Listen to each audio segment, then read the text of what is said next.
How to change a Snapchat profile picture. Hello everyone, this is Max. Welcome back to another tutorial video. So let's start without wasting any time. Also make sure to watch this video till the end. So before starting the video, make sure to update Snapchat to the latest version.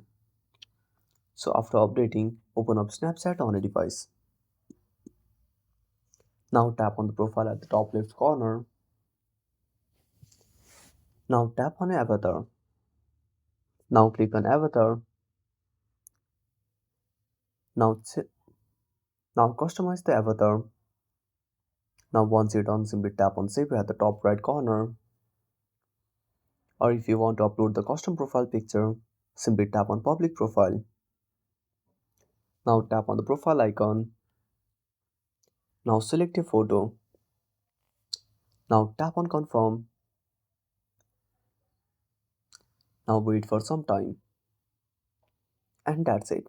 Thanks for watching. Make sure to subscribe our channel and hit the bell icon. See you in the next video.